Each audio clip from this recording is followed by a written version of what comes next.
Well, I want to welcome everyone to our event that we have today. I'm Aurora Geis, currently hosting you all for the with the ICF San Antonio Charter Chapter. And before we get started, just want to let you know that we are recording the session and it will be available after the session is over. If you have any questions, feel free to send an email to contact@icfsa.org.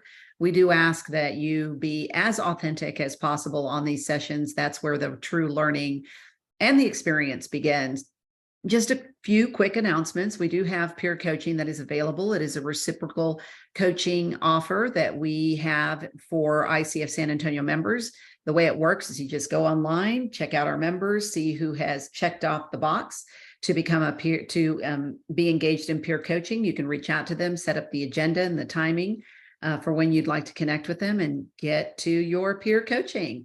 Also, we have a member connect every month. This is where coaches, new coaches, existing seasoned coaches get to come to know each other and not only understand the updates with ICF Global, but also connect on what we're doing here locally in San Antonio and in Texas as well. We invite all Texas coaches from the chapters. Again, as a reminder, we have a couple of branded series. We have a coaching SIG every Thursday, the first Thursday of the month, and our member connects, which is the first Wednesday. We have an ICF Southeast Regional webinar series that happens every second Thursday of the month.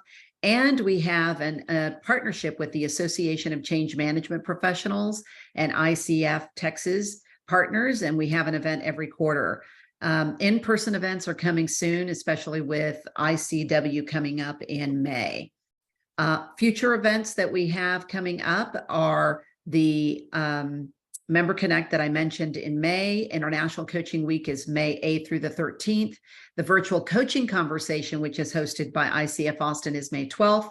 And our vertical leadership development series, that is a 4-part series. It's a modules with Jessica Bronzert and Anna Sparks. And it is going to kick off on May the 18th. Also, the Coaching Client, a deep dive into why values matter, that is happening on May 19th. Another quick reminder, we have an app for members. It is called Wild Apricot. If you do not have it, I would encourage you to download it, go to your app store, and you can connect on all of the events that are coming up from the ICF chapters that you are members of, particularly those that have the Wild Apricot site, which ICF San Antonio, Austin, and soon Houston will have those sites. North Texas still doesn't have, they have Club Express, so they don't have that app, but we do. And it's a great way to keep track of all of your activities. All right. Never miss an event. Like I mentioned, we record all of our events. Follow us on the YouTube, and we're also on SoundCloud, and you can pick up on the latest learnings to really hone in on your coaching skills. And last but not least, we're everywhere: Facebook, Twitter, Instagram, LinkedIn, YouTube, Vimeo, and SoundCloud. We also have a Slack channel, so feel free to engage with us there. Okay, well, I would like to now turn it over to Timothy Tiryaki. I hope I said that right, Tiryaki. And Timothy, we're so delighted that you're going to be talking to us today about North Star coaching. It's coaching actualization. And I'd like to give you a quick introduction. Today's session, we're going to be learning about the North Star framework, and it's based on a humanistic and existential psychological foundation that's used to understand self-actualization and the exploration of who you are and who you can be. And Tim is going to dive into the interrelated nature of the North Star framework and the theory of motivation and needs, as well as the concept of horizontal and vertical questions. So after this session, you're going to be better equipped to reach your own North Star and understand the importance of re-envisioning Maslow's hierarchy of needs in the workplace. And so, Tim, our takeaways today is understanding the concept of the framework, improving our understanding of the theory of motivation, which everybody needs to understand, as well as the needs that build a stronger language to express those needs and show empathy to understand the needs of others and ask better questions to explore those needs. And we're also going to understand vertical and horizontal questions and why they're important and how to use them. So, Tim, thank you so much for being here. You are a leadership and global expert, and we look forward to hearing from you more. Take it away. Earl, thank you so much for this wonderful welcome, and what a busy and active chapter. Congratulations to all of you. And I speak at a lot of ICF chapters, and seeing the San Antonio chapter this busy, it's really nice and something to be proud of. So thank you for the invitation and the opportunity to share. It's nice to see some familiar faces as well.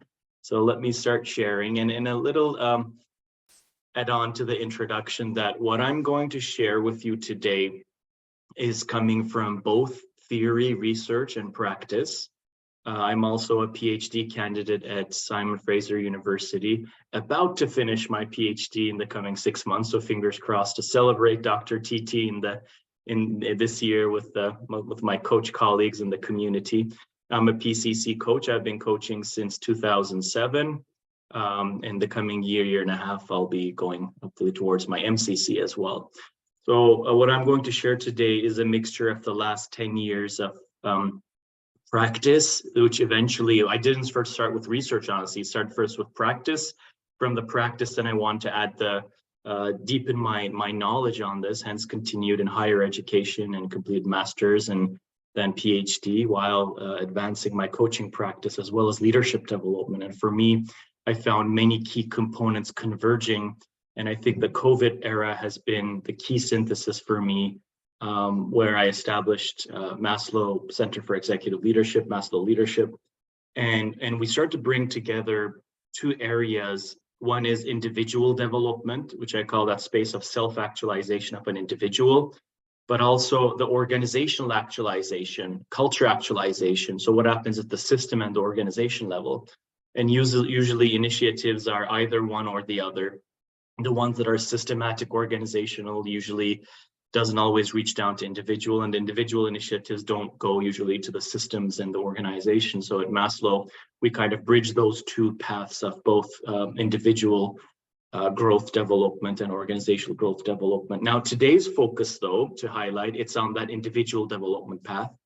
Now, when we look at the literature, the research on coaching, which has been evolving in the last 10 years with journals focused on coaching and taking coaching outside of the counseling psychology or sports psychology or consulting realm, uniquely focusing on coaching. There are different ways of categorizing the coaching practices. Excuse me. And one of my favorite ones, categorizes coaching into three realms: developmental coaching, performance coaching, and skills coaching. So developmental coaching focuses on the self narrative of who we are, who we're becoming. It's about the self in the making of. And the way it connects to developmental psychology, it's about the flux, the facets of self, and how self is fluid and in growth. And today's focus is more in that realm. So in the developmental realm of understanding an individual's self-narrative and the evolution of that inner compass, the purpose, and understanding the purpose, how it relates to self-actualization. Now, the second field, performance coaching, is more focused on high performance habits, behaviors, goal setting, goal achieving mindsets, and high relationship with sports psychology. And the third category is skills coaching, which focuses on identifying, understanding skill set gaps, knowledge gaps, the KSAs, knowledge, skills, abilities, and understanding the gaps there. Now, I don't think any one of us do coaching in a single field only, or like never have I ever said in my life that, oh, I will do now a developmental coaching session for you. Like that's not clearly how it works, right? It's always about the client focus, the client needs, that's the coaching mindset and our presence that we bring.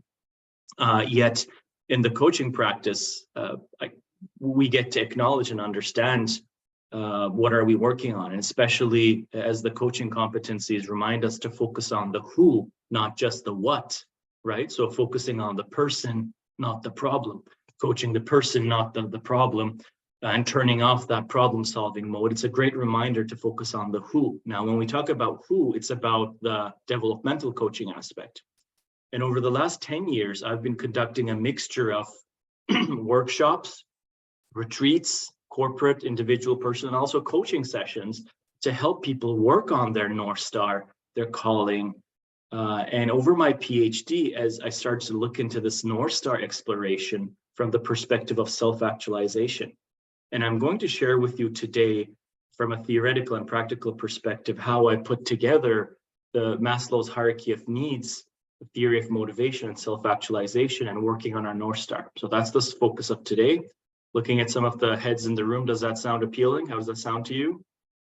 Is that exciting? Good, I got several thumbs up. Thank you, that's great. Feel free, anyone in the room, to interrupt. I don't mind being interrupted at all. I'll be having a look at the chat box as well. If you want to put comments in the chat box, I strongly encourage you to just, even if it's for yourself, live it up. If it doesn't bother you, take off of the listening, like try to put in a few comments and reflections. It's nice to connect the dots for yourself as well. And as mentioned, the session is recorded. And for those of you that are listening online and afterwards, look forward to connecting you online on LinkedIn, hopefully, and you can ask your questions through LinkedIn as well. So let's have a look at the theory of needs. And I want to be mindful that this is typically called the theory of motivation in psychology. But I've really consciously, I'm using a different word, theory of needs, because what motivates human beings to act, what creates the motivation to take action, it's actually needs. And once you understand that the realm of met needs and unmet needs is an incredible driving force in our lives, your coaching will evolve significantly to understand and listen for needs and unmet needs. At the heart of many dilemmas, challenges, conflicts, problems, and not that we're problem solving in coaching, yet what clients bring as agenda items, they're usually dilemmas in life. And those dilemmas, at the heart of it, when we ask laser focused questions such as, what's the heart of the matter? What's the challenge of the challenge? They actually boil down to some unmet needs. And I want to build and equip your language to be able to scope. Now, we don't teach this, but our ability to listen, understand, notice, witness, and ask the right questions from the unmet needs perspective is going to be transformational in your coaching. Now, I've looked into the realm of coaching in terms of, and many coaches don't usually recognize their origins of their coaching style. Is it cognitive behavioral coaching? Is it behavioral coaching that you're doing? Solution focused, positive psychology focused, strengths based? These are like different realms of coaching where there are coaching intervention and approaches built. And as I was looking into those, acknowledging and coming from a humanistic philosophy and psychology myself, like, why aren't we using, I felt like we weren't using enough Maslow's hierarchy of needs, and that big break, the axial break in the 1950s in psychology on how humanistic existential psychology braked on top of the behavioral psychology, Pavlov Skinner, and also the Freudian, Jungian psychoanalytical school of thought. There was a revolution there. And considering what we're going through in COVID and post-COVID realm, this movement towards understanding better employee experience, client experience, human experience, understanding experience is about understanding human beings. This the heart of the matter for human-centered design thinking, and all of those popular terms, all of them boil down to understanding human needs. What does that other person need? That's being human-centered. The heart of empathy is not me assuming what I think you are feeling, but me asking, listening, understanding, and confirming, right? So this ethical and epistemological shift from the golden rule, like treat others like you want to be treated. There's a shift nowadays we're experiencing to what we call the platinum rule, treat others like they want to be treated. But how do they want to be treated? And that's about understanding the met and unmet needs. So what I'm doing is that I'm actually advocating for starting all together, and I'm inviting you coaches, San Antonio coaches, to join this field, or opening another field in coaching, to acknowledge that we need to talk more about human needs in the workplace, human needs in our lives. And the way that, for example, the way Gallup has initiated this whole ecosystem of strengths-based coaching, strengths-based leadership, strengths-based cultures. We need to understand needs-based employee perspective, needs-based culture, so needs realization, and leaders that understand human needs, that can listen and acknowledge, or coaches that can listen and understand that. So that's why there's this big focus on the theory of needs. And I invite all of you to help us pioneer this field of building needs more into the coaching realm. Now, Maslow, for those of you that don't know, in case, Abraham Maslow is one of the most cited psychologists of the 20th century. He's one of the founding fathers of humanistic psychology, as I mentioned, that breakthrough from Freudian psychology. He said he acknowledges the importance of 0 to 6, 0 to 7, 8 years old, and the importance of therapy, the effect of trauma. He doesn't deny those, but he says that we're human beings that can work on those, that have an ability to work towards healing, wholesomeness, and encourages us to keep our eyes on the whole person and a healthy human being. And he's, by the way, one of the first to use the word positive psychology in his writings, which I read all of his books, his unpublished manuscripts, his journals, and he does say, like, whether we call this humanistic psychology or positive psychology. So Martin Seligman also acknowledges that Maslow is not just the founding father of humanistic psychology, but positive psychology as well. And he said, we're not just machines or animals like behavioral psychology predicts with levers and buzzing bells and electric shocks. And yes, it does work. The truth is that there are ways that our behaviors are programmed and deprogrammed, and yet we are human beings that can reflect on those and flourish and thrive and create art and music and build communities. And so I was inspired during my PhD about the vision and how we challenged the realm. And I thought that's exactly what we're going through again. And why not reignite Maslow's work? Now, not just exactly copy paste from 100 years ago, but we've added research layers. We've looked into this to understand how does Maslow's hierarchy of needs relate to the current workplace. Now, that's another big topic. That's about culture coaching, organizational culture coaching, but I'm going to share the tip of the iceberg of our research on that. Now, most of us, I assume, we know Maslow's hierarchy of needs, this triangle pyramid visual that talks about how there's a hierarchy of needs, a movement between these needs. The basic needs are physiological needs, safety needs, security, safety. And these are also called and clustered in some models as basic needs, fundamental needs. The next two, belonging and esteem. Belonging is a sense of belonging to a community. Now, it is adjacent to safety because there's a sense of safety in a community, belonging to a community as well. And love, feeling loved, and ability to offer and receive love. And self-esteem, it's about feeling a sense of worthiness, a sense of existence as an individual, value as an individual, and a sense of accomplishment. And it's the first starting point of that is receiving esteem from outside, but then turns into built internal confidence that goes inside out, which then moves towards self-actualization. Now, the middle part, belonging and esteem, is also called psychological needs or relational needs. And the top part, the top of the triangle, self-actualization, it's about exploring one's full potential, one's uniqueness, and how Maslow calls a rose needs to understand to be a rose and a tulip needs to be a tulip, right? So it's about exploring who am I in the becoming of. So highly developmental thinking there. Now, fun fact for those of you that did not know, and for few people know, but for most it's a surprise, Maslow never envisioned his theory to be represented in a triangle pyramid himself. It's not him. It was a different organizational psychologist in the 60s that put this into the triangle, and Maslow didn't object because it took off so fast in 1 or 2 years and went into the new science of management books that were starting around that realm. So he didn't object.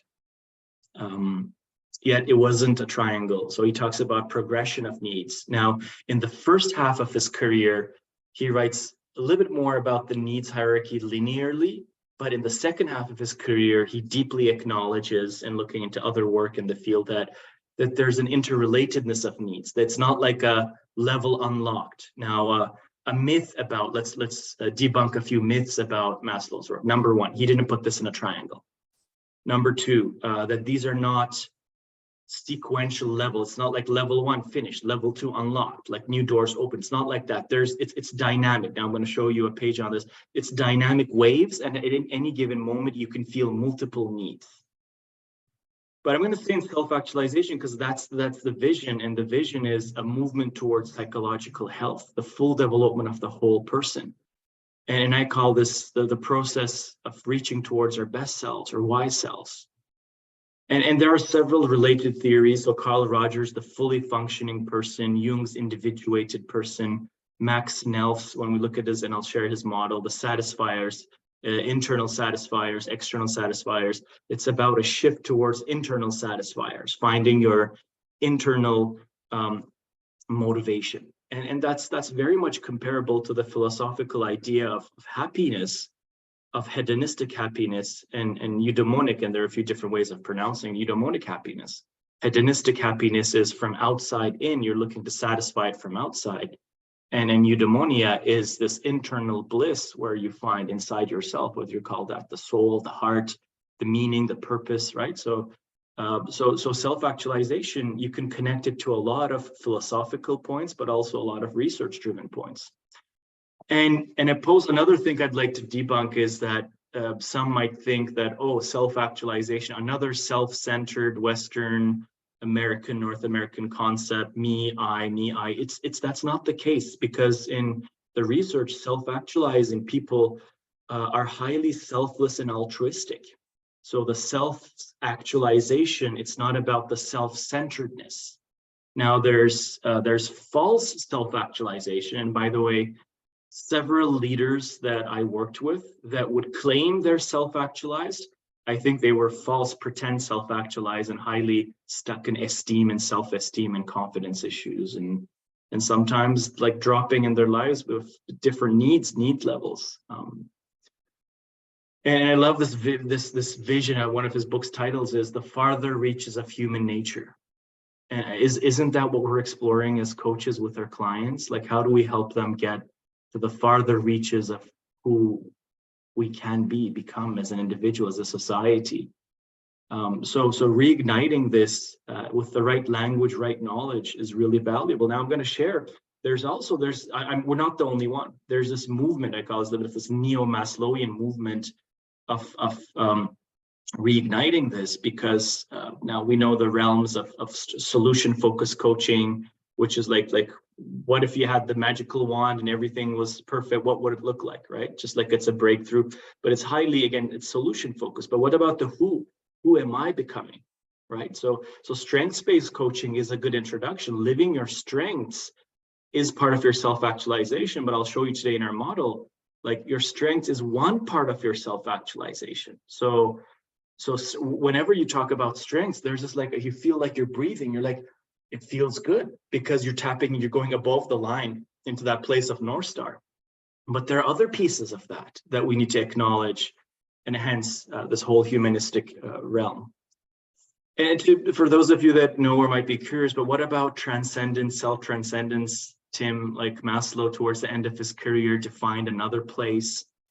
Now, he didn't necessarily put this as like the next step, but he noticed that a group of people, and he proposed this as a subcategory of self-actualization, like a smaller group of self-actualizers were bypassing the basic needs and the psychological needs. And so initially he proposed on top, but then he acknowledged that there's a part of people that would let go some of what we call the deficiency needs and just stay in self-actualization. I'll give you an example. It's the stereotype of the hungry artist, right? Not caring about the basic needs, but just producing the art, the talent that's flowing, and that's in a way that's transcending. We might talk about other ways of transcending, spiritual transcendence. I won't get into that in this session, but that's also a realm in spiritual coaching to talk about. Now, what we've done as Maslow Leadership, as part of one of our pillars, is a research center. We have grants and university partnerships, and for the last 2 years, we've been researching how Maslow's hierarchy of needs relate to the 21st century post-COVID workplace. And we re-envisioned, reconceptualized the triangle hierarchy of needs in concentric circles.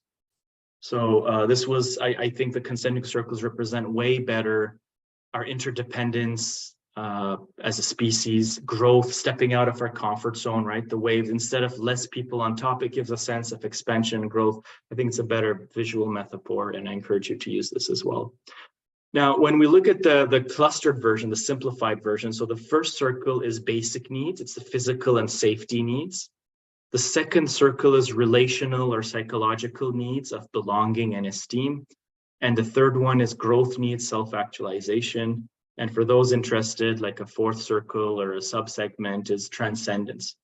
Now, an interesting thing, Maslow observed that it's part of human nature to have some grumbles and complaints. We complain as human beings, it's normal. Now, the type of complaints change.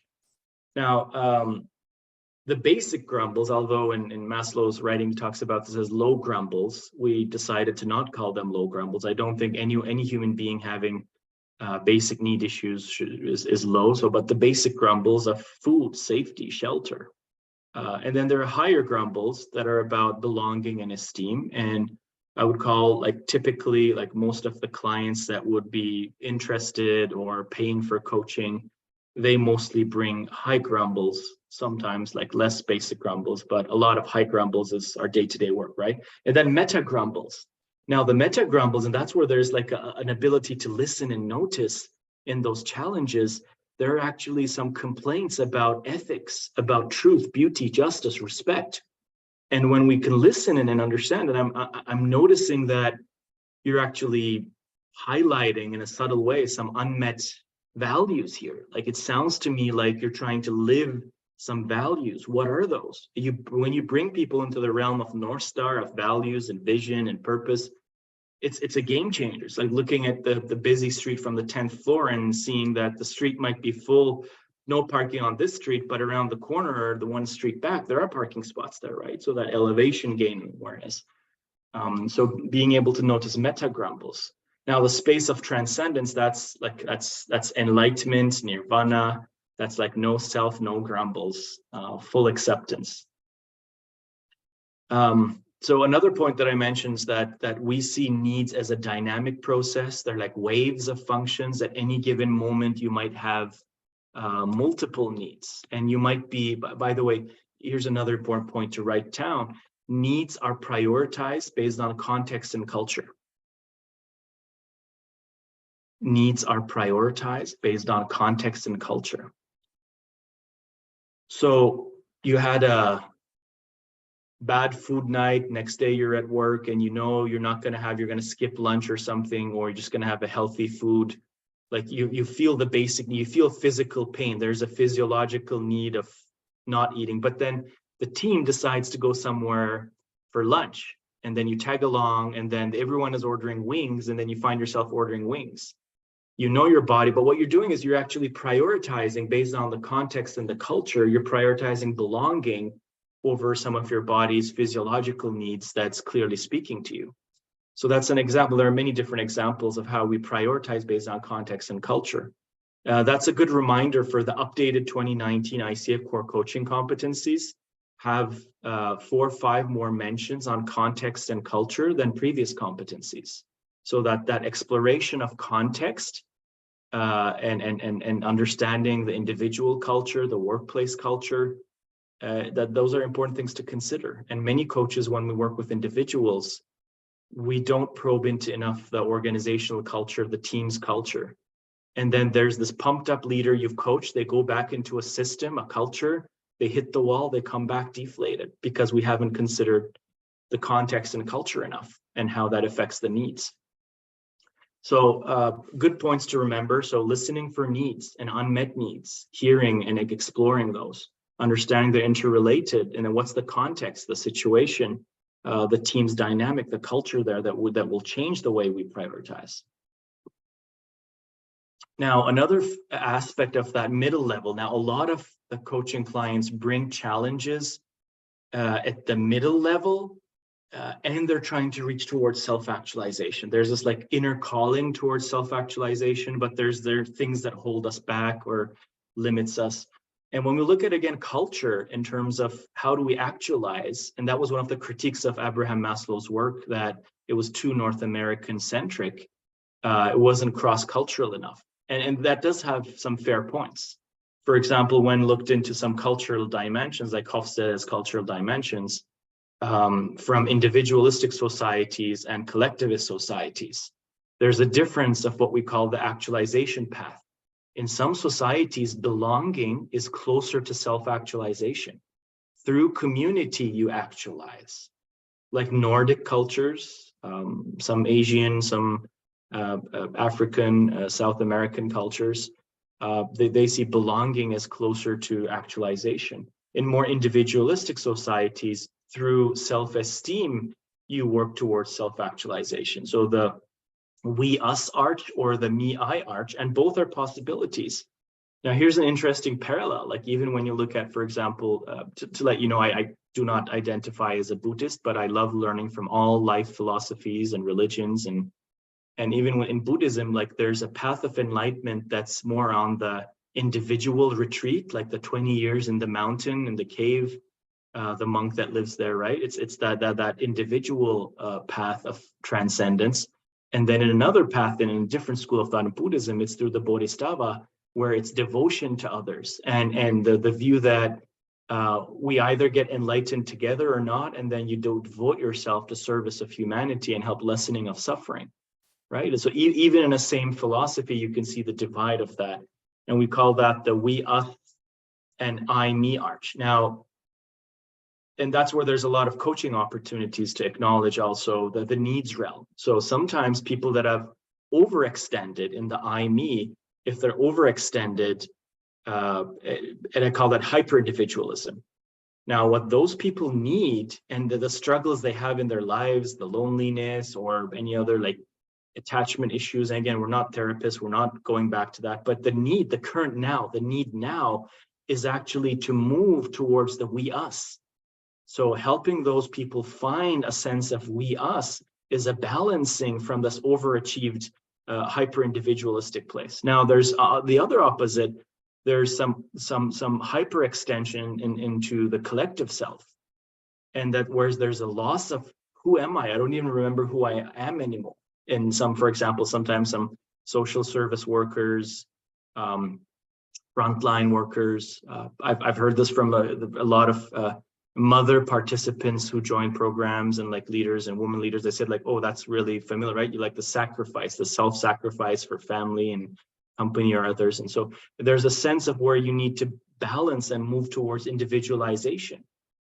And so if you're noticing, since it's highly still, we're focusing on needs. What does the client need, and bringing the need perspective. Let me pause here, checking the chat box. If there are any questions, meanwhile. Yes, and a good comment on the idea of flow in positive psychology. It's highly aligned with North Star and self-actualization. Absolutely. If you have any questions, feel free to put it in. Now, I think another concept as useful as, if not even more useful than the hierarchy of needs, is that Maslow brought a term that's called D needs and B needs. D needs stand for deficiency needs. And the first 4 levels of the triangle, I'm just going to go back a second. So if you draw a line underneath actualization here, and bear with me a second so I can, I don't know how straight this is going to be, but okay. So below the line, below the line is deficiency needs, the first 4 levels. And talks about how we were constantly stuck in these deficiency needs. The more you lack deficiency needs, the more you're drawn towards them, right? And D needs are louder, they're more visible. Society focuses more on these. You need more, you need to have the bigger house, the bigger car, the more money, you need to have more friends. You can be more beautiful, more handsome, more strong, all of those. And those are like, when we lack those, we feel this hedonic treadmill. And interestingly, that deficiency needs, D, also aligns with like the Buddhist term dukkha with the D again. That's like the endless cycle of craving and creates suffering. Now, unless you're again a monk living on the mountain, which is a really noble path to choose, a hermeneutic life, If you choose to live in modern life, have family, or turn on the electricity, the moment you turn on electricity, you're part of the system, right? And then you have these needs. So it's not about bypassing these. It's acknowledging, are they realistic? Are they really the base needs? And how do we balance them with self-actualization needs, the B needs? The B stands for being. And that being need, that space of North Star, whenever I use North Star, for us, North Star equates to self-actualization. That equates to maybe flow. That part I haven't thought enough, but so North Star self-actualization, it's about who am I becoming, and what's the purpose of meaning of life for me? So it's that philosophical living, and keep working on your North Star and clarifying your North Star. I have a nice question here, and I left these, so give me a second to reflect on these there. So you mentioned the rose and tulip analogy about finding your true self. If a tulip wants to be a rose, does it imply that the tulip was a rose the entire time and is merely uncovering its true self? Okay, maybe working on the metaphor a bit more. So that's where, yeah, where it gets tricky is who gets to decide what seed I actually am, right? Or does that evolve? So maybe again, the metaphor has a static element, right? When we look at human being self, there's something also in the flux. So acknowledging that, first of all, that if the metaphor doesn't work for you, but the idea is that you get to explore and decide what you are. But there's also this sense of flourishing. Are you in the right fertile grounds or not? Right. So and Maslow talks a lot about the environment's importance, that having a system, a governmental system that takes care of certain needs, basic needs, will help society thrive. In his last 10 years, he also talks about how organizations have a role to help human beings self-actualize. So the rose and the tulip metaphor has a few aspects. One is the soil. Where is that? Are you in the right soil or not? And do you need to change where you're at, how you're at? And then who are you and how you define yourself? Now, I think, right, so maybe everyone has been calling you a rose, but then you notice you're a tulip, and you're not a rose, but you define that tulipness, and you go and you live your tulipness if that's what you want to live. So that's what's highlighting, exactly. And going back to thank you, and the B needs and the D needs. So the B needs, I'm going to move forward now. It's about, there's this healthy tension, and this is exactly what our existential tension is about constantly. I want to move forward in life because I know I have this thing. Is it my DNA, my genes, my strengths, my God-given gift, my destiny, or I don't know, something I really felt called towards to serve. But then I have these, I don't know, these dynamics, these reality, these bills to pay, this other, right, the dynamics. Then we feel this push and pull. And that's where there's a great dynamic to coach people to understand that what are the needs that they have. And then some of the D needs are exaggerated D needs and not actual needs, they're wants. Like, I want a bigger house. Why do you need a bigger house? If you acknowledge it's a status, it's esteem, actually, it's not the house they need self-esteem, not the house, right? So then the true acknowledgement of there's a need of esteem, and then working on building confidence, and then actually when you jump into the B needs, actually, and there's even a better pull towards acknowledging who are you actually, and getting to connect with yourself, appreciate yourself, understand yourself. That there's an even stronger, you get the B muscle, the B elastic band starting to get stronger and pulling you towards there. Now, when we look at like one of the modern and most researched motivation theories, self-determination theory, it talks about the three levers of motivation is autonomy, competence, and relatedness. Now, when you look at autonomy, it is actually about esteem and confidence. And competence, it is also about esteem and confidence as a motivation. Now, there's some, like, of course, subcomponents to discuss. I'm simplifying. And relatedness, it is about belonging.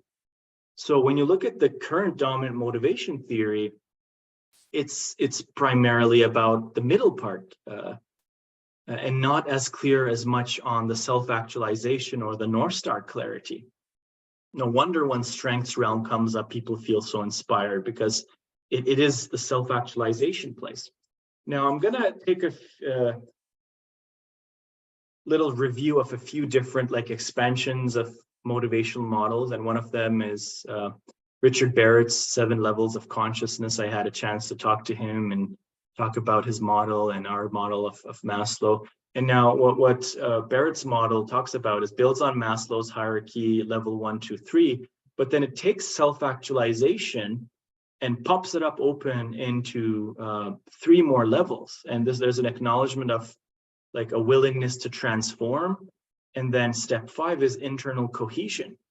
Now, this is what we call, you start working on your North Star. You start finding meaning in who am I? And you seek alignment on those components. Like sometimes I've noticed in the North Star coaching we do, a person has a vision. When you ask them to talk about the vision, they talk about like they share, sometimes they describe visuals, sometimes words and articulate.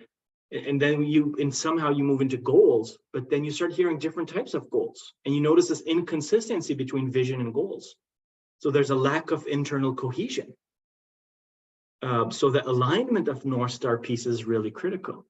And then when you have a sense of clarity, of course, then you start living, you start prototyping, experimenting with your North Star. Am I living it? And you start making a difference as you keep living it. And when you reach higher percentages of living your North Star, you're moving into that space of wisdom and mastery and giving back to the world. So in the sense, it's a good, clear map, but on the other side, it's about keep living your North Star at more percentages. Now, South American socioeconomist Max Neef's human needs theory is one that comes more from a collective perspective and has dimensions of being, having, doing, interacting. But even when you look at that, like the first 2 levels of, let's focus on the having side. So food, shelter, work, social security, health system, basic needs. And then when you look at the middle part, so affection, friendship, family, relationships. Now, literature, teachers, policies, responsibilities, duties, work, right. Again, it's the more middle part. And then when you look at the remaining parts, it's about self-actualization, having the leisure. It is a form of actually luxury and privilege as well, but also the mindfulness to have space, to have imagination or to imagine, create and work on yourself and your freedom. So you can draw parallels between the theories of motivation. Now, let me pause to see if there are any questions. No questions. Is that good or not? I don't know. I hope so. And we conducted qualitative and quantitative research to understand how does Maslow's hierarchy of needs relate to employee experience and organizational culture. And I'm just this is like, again, a tip of the iceberg. This is what we talk about organizational culture coaching as a new field in coaching. And by the way, for those of you interested, I will be speaking at ICF's Converge conference in this August in Orlando. So any of you interested to join, it's after 2 or 3 years, first time in person. So I would love to meet you in their person. Please be sure to introduce yourself and we can break bread and have a coffee. So in that part, I'm going to talk about organizational culture coaching and how we built a way of measuring this, a quantitative index for measuring team culture, workplace culture, and how do you coach a team and leadership team on culture transformation. But some of the research findings goes back to currently North Star coaching is to understand that there's a new hierarchy of needs in the post-COVID workplace. I'm going to put on my pointer here.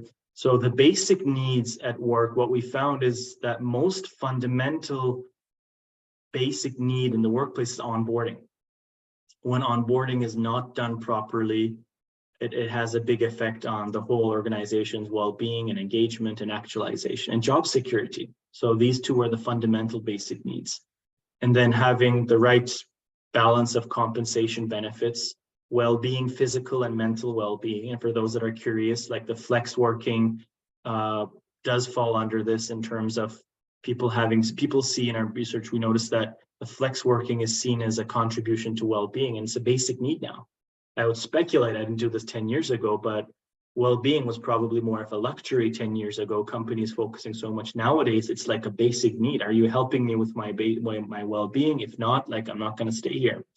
And workplace environment, is it safe, secure, clean, and creative? So having a creative workplace to work for. Inclusion, this is what's interesting. So one of the things in our research, inclusion was a middle level psychological need, but it fell down in a good way to become a more basic need that now employees at all levels, they expect a certain amount of inclusion in the workplace and having a voice and being heard and listened to. So if they're not included, their basic needs are not met. So when we have a boss that's not inclusive, nowadays, like you're just starting to lack that basic need. And I love Maslow's definition of trauma. Now, there are many different types and levels and depths of trauma. I'm not a trauma expert. I talked and we invited many trauma expert coaches, psychologist coaches to come and speak at our cohorts and our trainings. But Maslow's definition of trauma is prolonged unmet needs. So trauma is prolonged unmet needs. So if you have a boss that's not inclusive for a long time, we all have corporate traumas. And the more the unmet need is, the more we're going to get disengaged, right? So just imagine the more you need to hold your toilet, the more you're holding it over hours and hours, the less you're going to care about coaching, world peace, leadership, anything. You're not going to care about any of that. So the joke aside, the more we lack in that basic need, the less you're going to care about higher needs. You're going to get drawn to that. And networking, getting to know people inside the organization. So these are basic needs in the workplace. So when you're coaching people, are you noticing any of these basic needs? And how can you help them draw attention to the importance of those and acknowledge that they need to find ways of living those?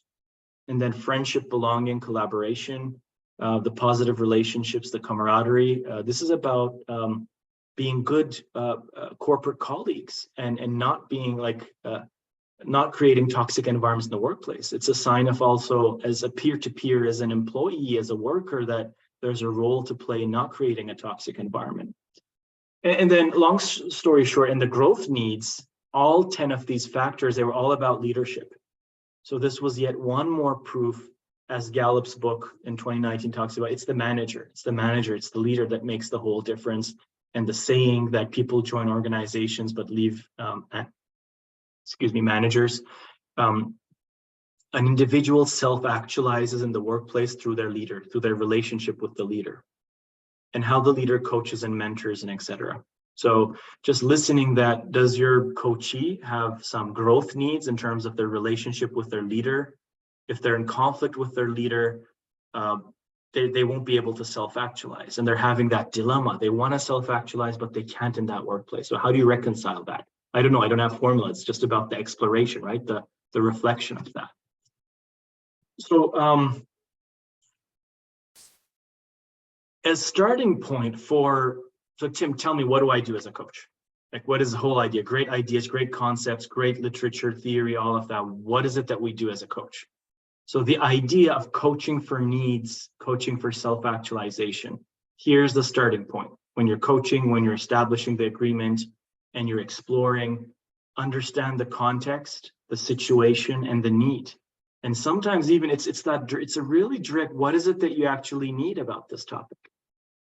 So I'm hearing there's of course, I don't say there's a story, but the client is telling a story. I'm hearing this, that. So what is it that you actually need about this? I actually need some clarity. I actually need some authority. I actually need some initiative. I actually need some time off. That's what they need. If we get them to focus on the need, then we can help them fulfill the need. Now then, after that starting point, the next idea is what we call horizontal development, is mostly focusing on D needs. Is this something about D needs? How do you work towards satisfying the D need and any synergy between the D needs? And vertical development, which is clearly like one of the hot topics of this decade, and seeing the great initiatives and other programs your chapter has. In our literature, vertical development is about exploring B needs and your North Star. And we have an even more concrete methodology and a model to explore and work on the North Star, on that internal cohesion, as Barrett talks about. Okay, so a starting point for our offering, our gift, our sharing with the community today is this awareness, this knowledge on needs, coaching for needs, understanding the need, laser focused coaching on the need, understanding to satisfy the need at that level, and also exploring its relationship in a higher plane of awareness as well, the self-actualization realm above the line. Is that helpful, folks? Just gonna look at some nods in the room and let me get some energy feedback. Is it okay? Any questions? I see a comment in the chat box. Will psychological needs ever transition into basic needs, or do the lines simply get thinner between the two? That's a very good question. I don't have a longitudinal answer for this on what happens overall. And now what happened in our case, I could speak to our experience of firsthand research. We conducted qualitative research during COVID with 120 participants, 10 to 12 focus groups, to understand the changing employee needs during COVID. And from that, we conducted cluster analysis, theme analysis, and created in these 3 circles, 9 clusters, and each one of them had certain sub-bucket statements. And there was a more balance. So we had around 30 statements and 9 clusters under each 3 levels, right? We found equal amount of needs. And then 1 year later, we conducted not 1 year later, we conducted 6 months after that, 6 months of quantitative analysis, data collection, and all the reliability, double factor analysis, all the proper statistical analysis. And then when reworking statements, where do these correlate more? We noticed that there were shifts in that, right? So the statistical significance made the statements move and work better. That's what happened for inclusion and networking. Inclusion and networking from the middle instead correlated better at the basic needs. So what happened during COVID, at the end of the COVID, is, I'm going to use my hand as a metaphor, there was a squeeze in those 3 circles. Like there was a squeeze where some of the psychological needs went to basic needs. Now these are basic needs. And some of them went up to the leader's plate. Like we had some mid-level confidence, self-esteem needs in terms of learning, development, recognition, celebration, appreciation. Those moved up to the leader's plate and agenda. And what's that's telling us, in further interpretation of the data, is that there's less psychological needs. Doesn't mean it's less important. There's clear, like 2 or 3 big things, like the camaraderie of others, the sense of belonging, and the positive interactions. There's more on the organization's plate. People expect more from their organization. Like there's a higher list of basic needs they're trying to check.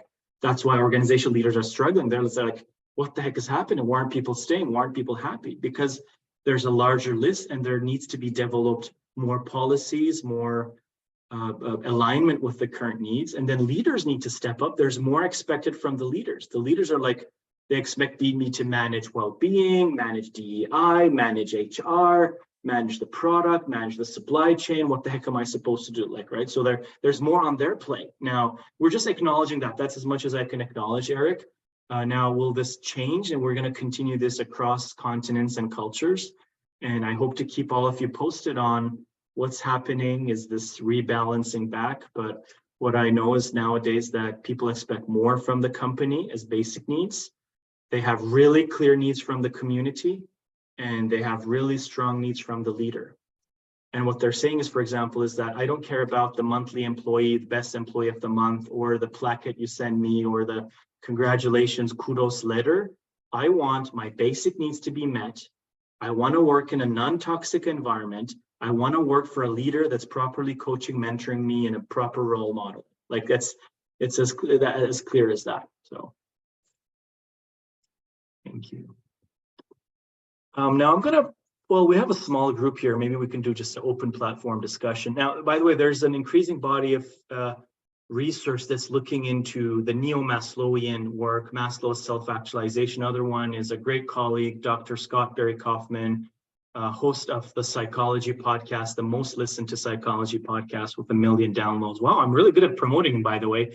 3 weeks ago, we had a lovely walk at Santa Monica and on the pier there and enjoyed a nice morning walk. And his research, his book Transcend, talks about his framework of bringing Maslow back to the 21st century. And he looked into Maslow's definitions of self-actualization. And with quantitative research, he validated these 10 to build a self-actualization scale.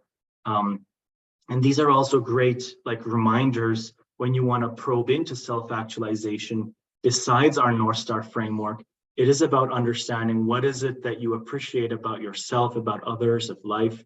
It's about acceptance, right? So how do we work towards acceptance?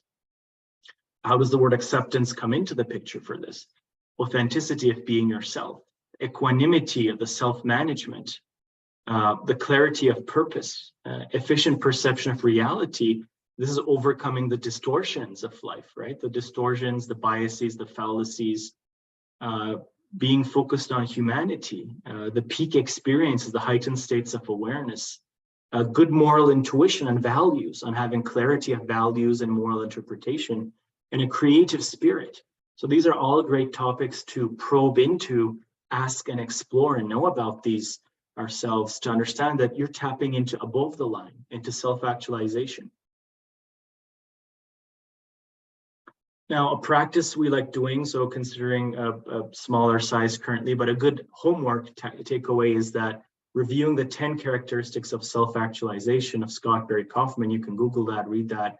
How can you turn these into open-ended questions? This is a great practice. A great practice to take a screenshot if you want now, and how can I write some open-ended questions and put it in your toolkit, not as a checklist question list, but just enriching your portfolio, a little bit of prototyping up front, right? So but then internalizing to be able to probe into these. Now, this one I will do, and I might ask, let me just give a second to readjust on how to do that, but here's another activity for those that are you watching afterwards. So, when a client comes in and sometimes they're like, I don't know what I want to talk about this time, or like I don't have, right? If they're used to the contracting thing, they're like, I don't know what I want to talk about. Or for newbies, newer coaches, not should call them newbies, but our new coach colleagues, when they're working with a client and trying to get an agreement, and there's this confusion of how to clarify that. A great way of helping with that is just I ask them, what's ahead for you at work this month? And I'm asking each one of you now. And why don't we do this as a pen and paper activity? And I'll ask one volunteer to share it. We'll pause in a minute the recording if you want to. But here's the question. What's ahead for you at work when you look at the coming 30 days? If it's not too busy, look at 90 days. But as soon as you look forward, there are some things in front of you. I'm not asking for problems. I'm just asking what's ahead? What's ahead in terms of things you want to accomplish and do and complete? And now I'd like you to reflect on if the context is for a client context, if you're coaching a leader, what does the team need from you? What do you need? So I'd like you to focus on your needs. Now, I'm not asking Maslowian language. Don't force the Maslowian language. Just really simple. When you look at those goals, what do you need? Is it time, space, ideas, resources? This is where I'd like to pause, please, if the recording just can, if you want, I'm going to give you like 3 to 5 minutes. I'd like you to write down a couple of things that's ahead. And then on those topics, whether it's sub-bullet points or arrows or mind map, what do you need? Wonderful. Well, thank you, Eric, for volunteering to share. And I'm just curious about your thinking. What happened after being a little bit like learning more about the language of needs, and would you like to share your thinking on what's ahead for you and what do you need about those?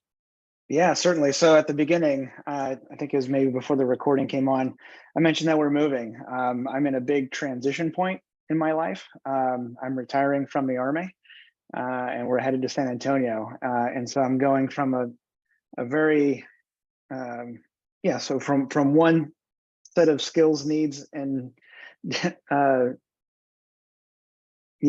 desires, I guess, in one career, and then looking to move into coaching as a second career.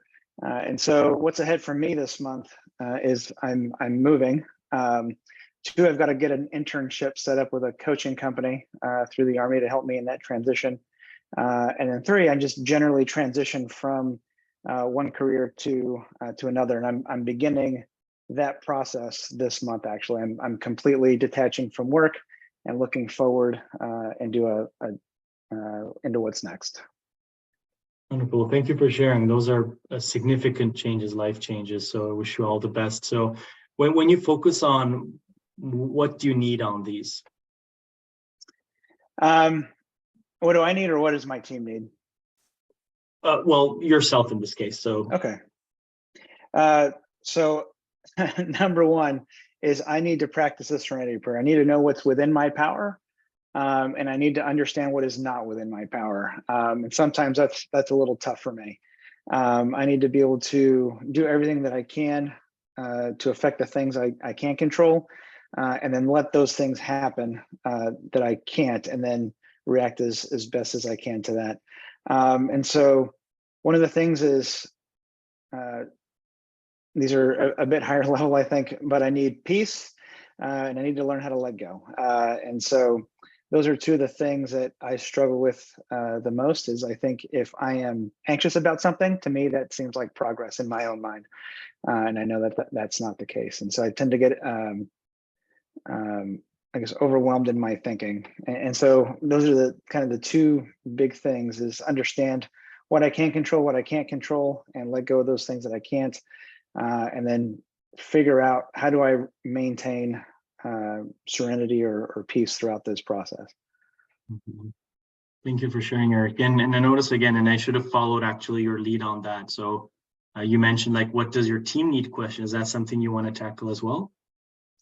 Absolutely. So I've got two teams right now as I transition. I've got my team at work, and I've got my family team moving forward. And so now that I'm on the tail end of my Army career, my Army team needs some closure. I need to be able to close out their reports and their evaluations and give them the sense that, hey, over the last year, your work has been valued, and this is how I can help set you up into your next position. My family team needs my time and stability as we go through the process. I need to be able to identify and help take care of their needs as well. And I need to be able to give grace through a very tumultuous time. Especially, we have two boys, 14 and 12. And I think they're probably just as apprehensive and anxious as we are as parents. And so I need to be able to give them the benefit of the doubt and give them a little grace throughout the process. Well, I'm hearing you bring a lot of values and principles and actually ways of thinking. So I can see almost like these affirmations that keep happening as well. So when you look at the intersection of the Army team needs, your family team needs, and your team needs, what's a few good reminders for yourself? I would even add to that, Timothy, my own personal self-care. And so it's going to be balance.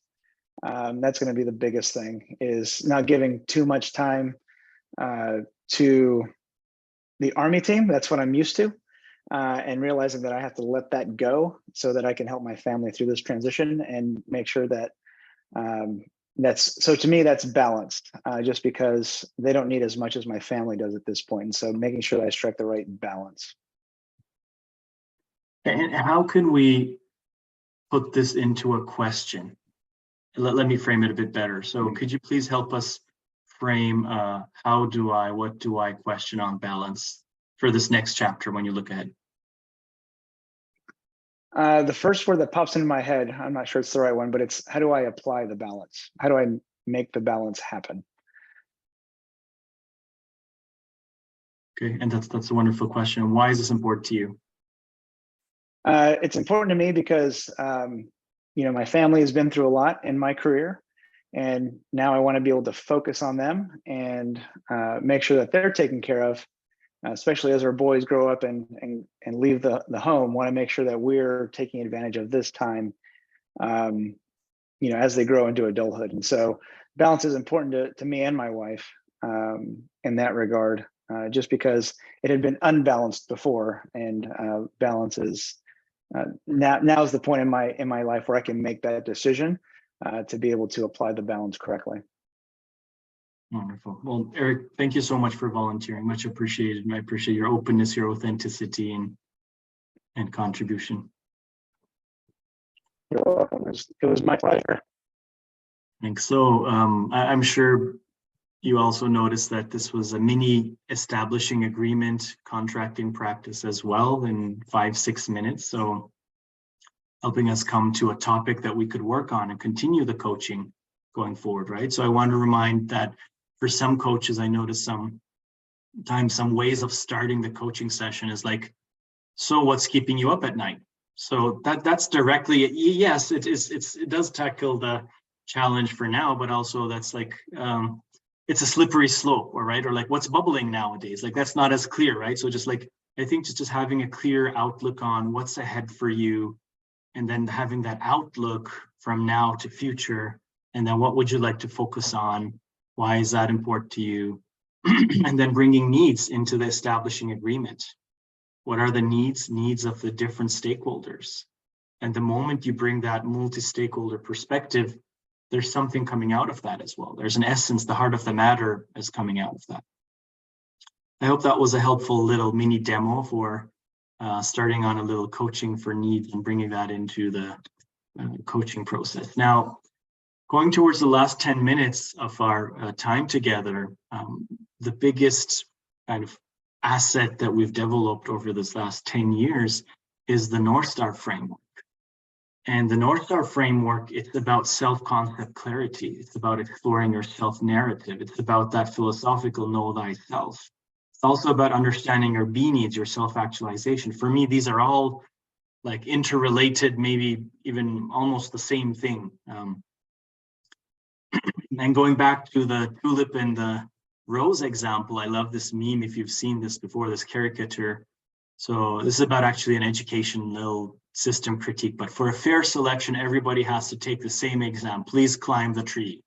There's a fish, there's a penguin, there's a monkey, there's an elephant, right? So, and that's what life keeps doing to us. And many different areas and fields make us feel like we're odd, we're misfits, we're not good enough, we're not successful, versus helping us explore who we truly are and maybe who we're evolving into, right? Or so I'm just going to give a snapshot, and this is where in our North Star program, we actually explore how to use this in one-on-one coaching to understand the past, present, and future of the self, the being and the doing side, and how this evolves with life roles and life phases, and how the purpose as the heart of the matter, the compass, and how it relates to strengths, values, vision, goals, habits, mindsets, and how to work, how to dance between these. What type of questions and how to create internal cohesion.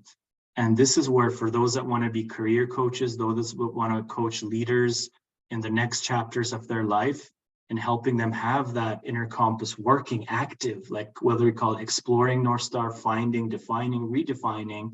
But this is incredibly valuable and impactful. I've been doing this for the last 13 years of my life, and it keeps getting clearer and clearer. And now things change.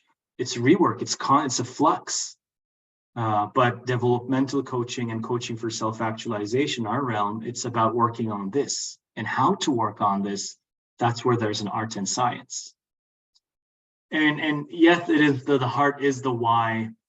It's the inner compass, your reason for being, your ikigai. As in the last decade, it's become a popularized Japanese concept. The Japanese, they talk about the ikigai, your reason for being, what you love doing, what you are good at. Now, I love how they brought a pragmatic perspective of the marketplace, what the world needs and what you can be paid for. So, well, very realistic, right? It has to be realistic as well if you want to have the D needs met at a certain amount, right? So we've developed our framework of helping leaders navigate the chapters of their life and closing. It's really helpful for closing a chapter and opening a new chapter, succession planning, career transitions, exit out of companies.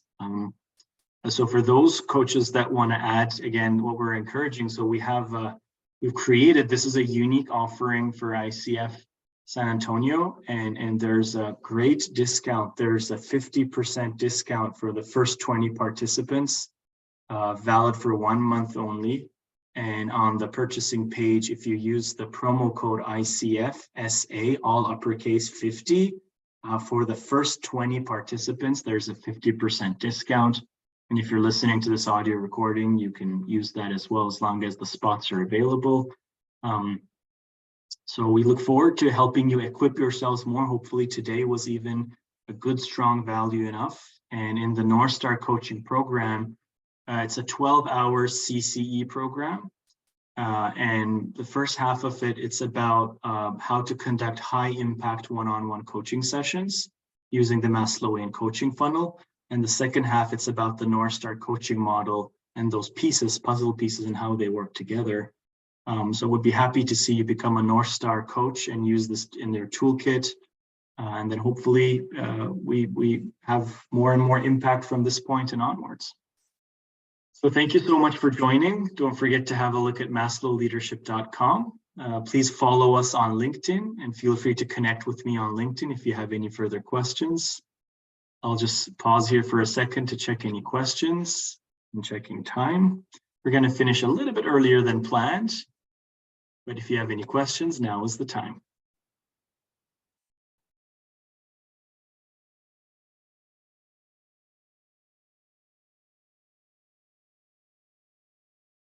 Well, it was a pleasure sharing this with you and wishing you all the best on your coaching journeys in your lives in the next chapter. So may your North Stars be clear. So take care. Goodbye, everyone. Thanks, Timothy. I actually did have a question.